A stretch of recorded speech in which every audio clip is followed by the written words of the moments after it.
I went to the dump today. I actually made a mistake at the dump. I went in and I dumped all the stuff that had to go to garbage, and then I looped around to where the recycling area is. And I put a bunch of stuff in recycling, but I forgot that they no longer take all the same types of plastic that they used to take in recycling. So I had to go back into the dump area to dump the plastic that I couldn't put in recycling.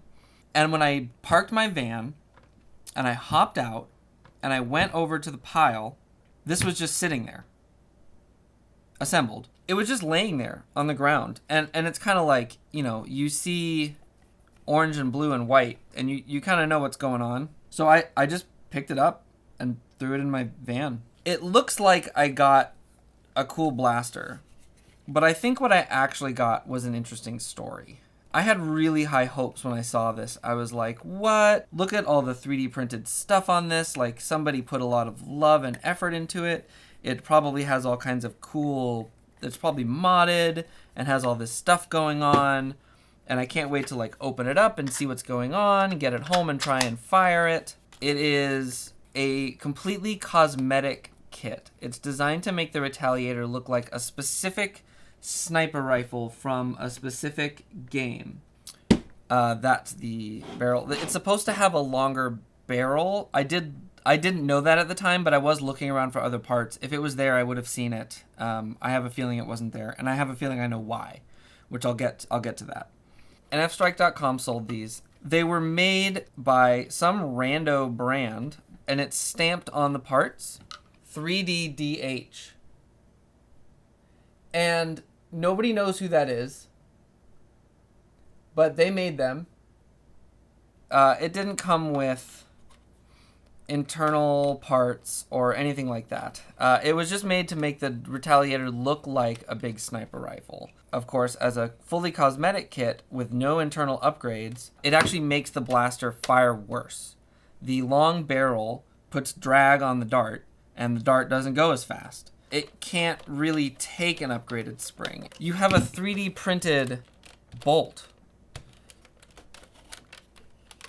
And you also have a lot of friction. I need a beefier screwdriver to finish getting this in. Where's my beefier screwdriver? Come on, beefier screwdriver, where'd you go? I'm not impressed. So like I was saying, it looks like I got a blaster at the dump, but I think I actually got a story at the dump. And the story is about somebody who was really excited to make their blaster look like a gun from their favorite video game, and kind of got enticed by an off-the-shelf kit that was supposed to just sort of give them what they wanted, and didn't really know how to handle it. The kit is installed okay. It doesn't seem like there was anything wrong with how it was put in, but the piece that I'm screwing on right now is actually completely broken. This should attach right here, like this. But the 3D printing itself is broken here and here. It's a pretty clean break. Also, there's questions in some of the earlier reviews I saw of this of how infilled it is. That is how infilled it is. So, this is a super hefty piece of plastic. I mean, I think this is a good indication of how just any kind of like 3D printed stuff serves over time if it's not cared for appropriately. I think that somebody had this and was really excited to have it and managed to get it installed, but did not really know how to treat it or how to handle it. And the biggest sign of that to me, so this is the barrel, and then there's a barrel extension on it, which I don't have. But here's the thing. That pretty much speaks for itself. Somebody had this blaster and they set it down like this in the sun, and they left it there for a while, and when they came back to it, the barrel is so crooked that a dart won't shoot through it. That's what I think happened. And if you start to look at the other 3D printed parts, the optic is also melted. You can see it's not straight in any direction. If you look at the stock carefully, you can see that it too has bent, probably under its own weight once it gets a little softer. So again, that matches that if this was left in the heat, lying like this, both of these things would melt and bend down. So I had a theory, and I might try this as an experiment because I have nothing to lose. I found it at the dump, and it's useless currently, but I wondered if I could find a dowel or something of the correct diameter, stick it in here, and heat this up enough to try to reshape it flat. It might work. It's a lot of material, and realistically, if it's all triangle infill, it's not going to hold form. I might be able to, if I'm careful enough, kind of get it back. I figure it's worth a shot to see if that's even possible. Somebody's probably already answered this. I'm not a 3D printing expert, so it's just a guess. But heat bent it this way, so I figure maybe heat can bend it the other way. The stock, I can't imagine this working on the stock, so I don't know about that. I'm definitely going to save these mounts, because I can stick anything in this mount and use it on anything that's got Picatinny on it. In fact, this piece of Picatinny is potentially useful for something, so that's great. The stock blaster works normally. It came with a 6-round magazine, which was actually filled with AccuStrike darts, but the AccuStrike darts have been in there for so long that they were crushed. But it's a normal Retaliator. I ran it through the chronograph. It runs Retaliator numbers. It's just whatever. I'm not complaining. I got a free Retaliator and a 6-round clip and some darts and some 3D printed plastic to experiment with. I got these Picatinny mounts. But here's my real thought about this. I keep saying this is actually a story, not a blaster.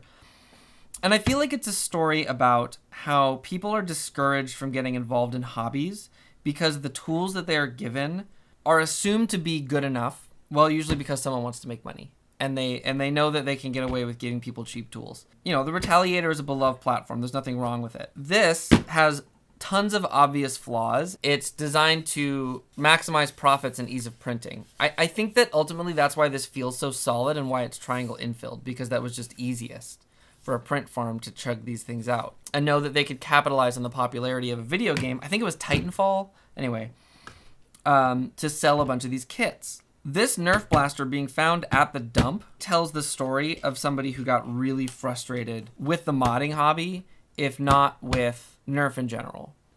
And I think that that's sad. I'm making some assumptions here, of course. I don't know the person that threw this in the garbage.